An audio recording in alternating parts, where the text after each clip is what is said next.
Monsieur le Président, Monsieur Moussa Dadis Camara. Monsieur Moussa Dadis Camara, Monsieur le Président, a été interrogé par le pool des juges d'instruction, suivant procès verbal, sur le fond, en date du 13 juillet 2015. Il a déclaré, Monsieur le Président, et bien avant les événements du 28 septembre, il a fait un voyage sur la baie, le 26. Un voyage sur la baie le 26, Monsieur le Président, et il est allé faire un meeting au stade. Qu'après ce meeting, il a rallié Conakry où il est rentré tard la nuit. Tard la nuit, Monsieur le Président, et arrivé, il s'est reposé et le matin très tôt, étant à son bureau, il a été informé d'abord par son chef des opérations en la personne de Makambo pour dire que malgré l'interdiction de la manifestation, la population est en train de rallier le stade du 28 septembre. Monsieur le Président, il déclare qu'il est resté à son bureau. Il est resté à son bureau quand pour la deuxième fois, le même chef des opérations, Makambo, revenait le voir pour dire qu'il y a eu des massacres au stade et qu'il était dans un état second et il a condamné, Monsieur le Président, ces faits. À la question, Monsieur le Président, de la présence des milices de Kalea au camp Alpha Diallo, à la veille,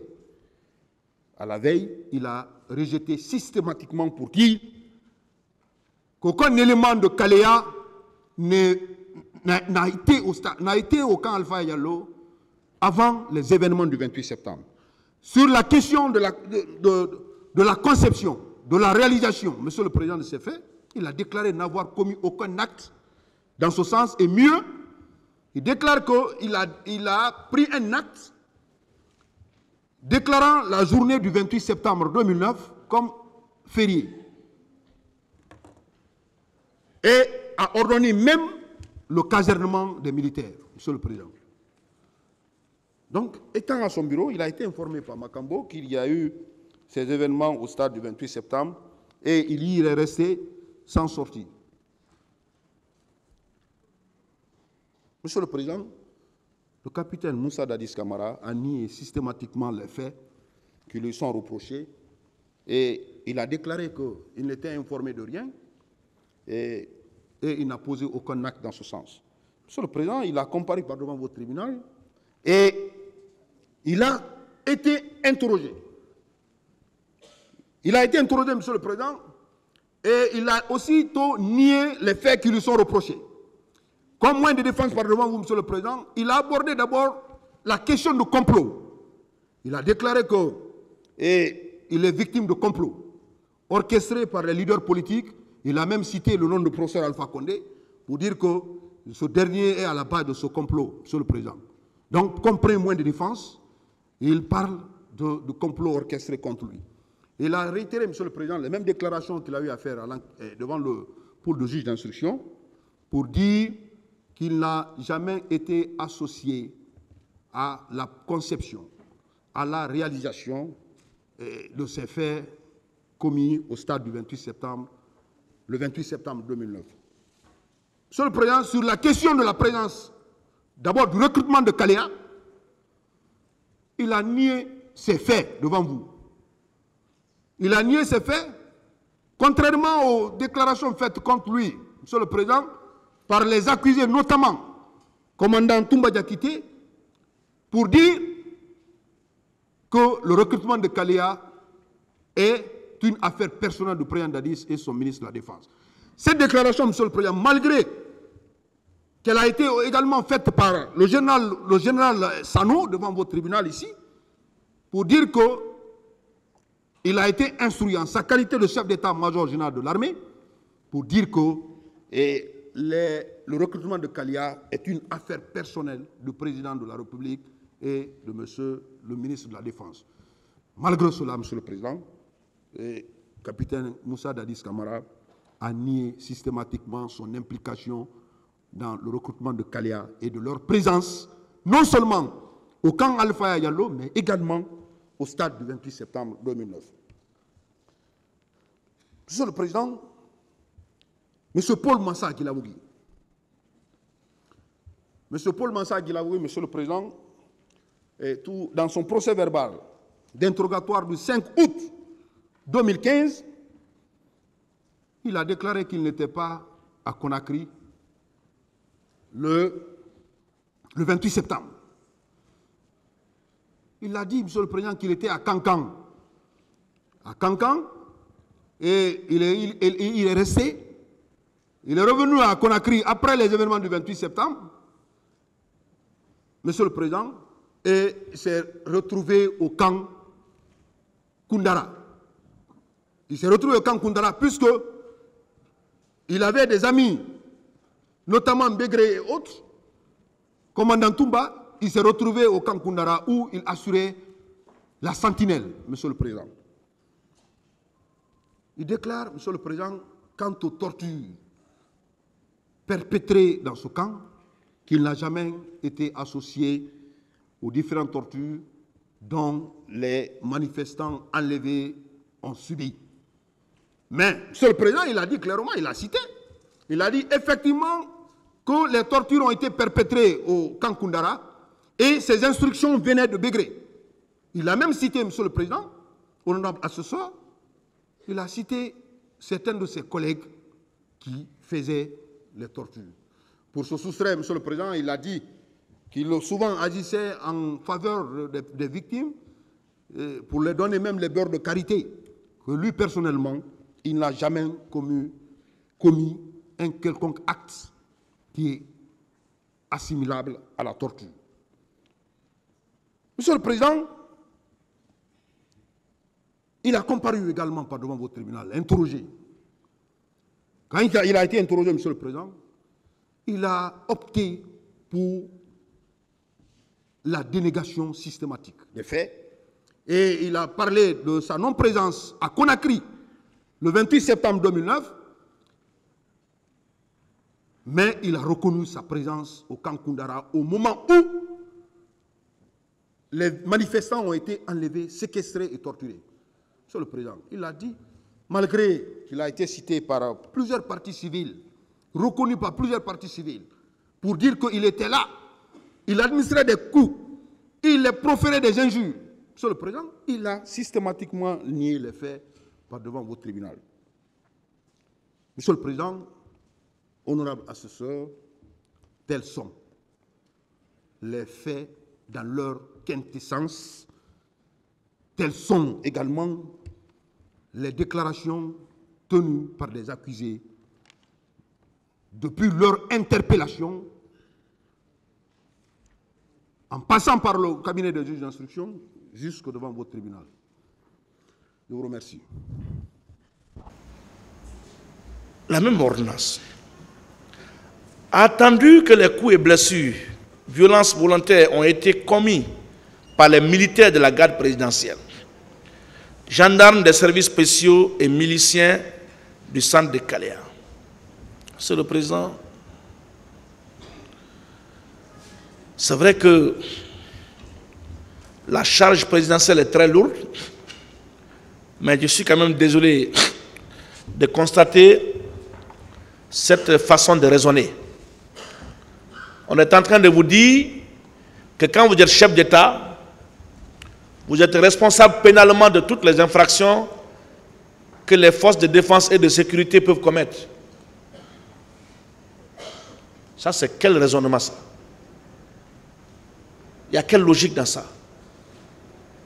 Même un maçon ne peut pas raisonner comme ça.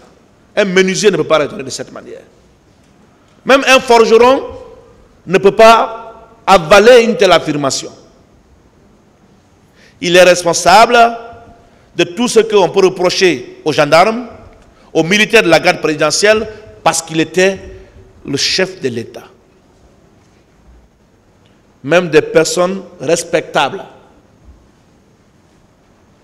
qu'on croyait d'un niveau très élevé, sont venus soutenir cela ici devant votre tribunal. Ces personnes qui sont en train de conquérir le pouvoir vous disent, oui, il est le responsable parce qu'il était à l'époque des faits le chef de l'État. J'y reviendrai. Monsieur le Président, honorables assesseurs, Monsieur le Président, on vous dit qu'il est responsable parce que la garde présidentielle a été commettre des infractions au stade. Qui a envoyé la garde présidentielle si la garde y a été? Qui? On vous dira c'est lui, mais quelle est la preuve que c'est lui qui les a envoyés? Quelle est la preuve que c'est lui qui leur aurait procuré des armes? Je reviendrai sur le régiment. J'en ferai un chapitre, Monsieur le Président. Monsieur le Président, ce n'est pas logique. Ce n'est pas logique. Et ça serait très curieux et même scandaleux que cet argument passe. Depuis le 5 septembre jusqu'à nos jours, nous sommes à plus de 50 manifestants qui sont tombés sous l'effet des balles. Je ne sais pas si le même ministère public sera dans la même dynamique ou la même logique quelques années plus tard. Nous y reviendrons. Pour imputer la responsabilité de ces crimes au premier magistrat de la République. Que Moussa Dadis Camara, Mamadou Batoto Camara, Aboubakar Toumba Diakité Ditumba, Moussa Tegoro Camara, Claude Pivi ont provoqué ou donné des instructions pour la commission de dites infractions. Quand vous lisez cette partie de l'ordonnance, vous comprenez que les juges l'ont fait sans conviction. Quand vous avez la certitude, ou même le doute, vous allez dire à donner ou provoquer. Mais il dit provoquer ou donner. Provoquer ou donner. On est en train de balancer. Vous avez certainement des éléments qui attestent qu'il a soit provoqué ou donné. Mais ne faites pas le copier-coller des textes et aligner des noms. Ce n'est pas ça le droit. Et c'est ce que le pôle de l'instruction a fait. Heureusement que vous êtes là pour corriger cette insuffisance. Parce que l'instruction définitive, c'est à la barre. Que Moussa Dadis Camara, Sambarou Diamakan, Sekouba Konaté, je répète, que Moussa Dadis Camara, Sambarou Diamakan, Sekouba Konaté et Claude Pivi ont, en pleine connaissance de cause, donné des instructions pour la distribution de ces armes. Cela est lisible à la page 38 de l'ordonnance de renvoi. Mais Monsieur le Président, à qui ces personnes ont distribué des armes? Est-ce qu'on vous a donné l'identité, le nombre, les types d'armes que ces personnes ont distribuées? Est-ce qu'on vous a apporté la preuve d'une telle affirmation? Maître Lansiné m'a enseigné en deuxième année de droit que la justice se nourrit de la preuve, spécialement en matière pénale. La motivation doit être fondée sur des éléments de preuve pour entrer en condamnation. À défaut, ça devient de l'arbitraire. Monsieur le Président, l'autre curiosité qu'on peut souligner dans cette affaire, et spécialement à la page 38 de cette ordonnance, pourquoi citer le nom du général Sekouba Konaté comme étant un de ceux-là qui ont distribué des armes à ceux qui se seraient livrés à ces atrocités et ne pas le renvoyer devant ce tribunal comme ils l'ont fait pour Sambarou Diamaka? Parce que Sambarou Diamaka, paix à son âme, il n'a pas été entendu. Le pool ne l'a même pas convoqué, à plus forte raison de décerner mandat, ils l'ont renvoyé. Monsieur le Président, Pourquoi on cite le nom de Sekouba parmi ceux qui se sont comportés ainsi et ne pas le renvoyer? Pourquoi? Je vais vous révéler ce qui peut-être a été un moment secret de Polichinelle, qui est à la base de cette division au niveau de cette partie civile, qui a même été un frein pour l'évolution de cette procédure. Monsieur le Président, quand Maître Hamidou Barry a reçu cette ordonnance, il a déposé plainte contre le général Sekouba Konaté. La FIDH, qui était l'organisation à tout faire dans ce dossier, qui dictait les conduites aux avocats de la partie civile, qui citait les personnes à poursuivre, les personnes à ne pas poursuivre, a dit à Maître Hamidou Barry de retirer sa plainte. Maître Hamidou Barry, avocat dans l'âme, dit que je ne retire pas ma plainte, je travaille pour des victimes qui m'ont fait confiance, de les représenter et de les assister dans la défense de leurs intérêts. Maître Hamidou a été débarqué, remplacé par Maître Alpha Amadou Desba. C'est pourquoi vous voyez cette partie civile divisée aujourd'hui. Les partis civils se sont divisés. Un groupe avec Desba, l'autre groupe est resté fidèle à Maître Hamidou Barry, c'est le groupe de Mme Ami Diop, que je vais citer, que je salue d'ailleurs au passage, pour qui je renouvelle la compassion du capitaine Moussa Dadis Camara. Monsieur le Président, voici la réponse que les juges d'instruction ont donnée à la plainte de Maître Hamidou Barry. Inédit, extraordinaire. Simplement parce que la FIDH en a décidé ainsi. Je lis pour ne pas qu'on dise que je transforme ce qui a été dit. Je m'intéresse aux deux derniers paragraphes.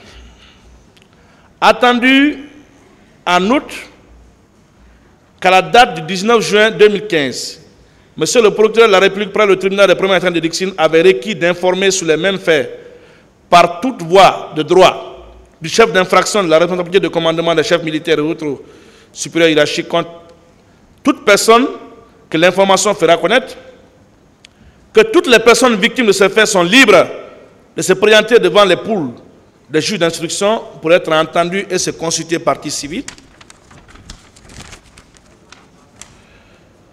qu'une commission rogatoire numéro 01 du 4 mai 2017 est en cours d'exécution auprès des autorités judiciaires françaises concernant le général Sekouba Konaté, que par lettre en date du 3 avril 2017, des informations concernant la filiation complète de l'intéressé ont été sollicitées auprès de la Direction nationale de la police de l'air et des frontières.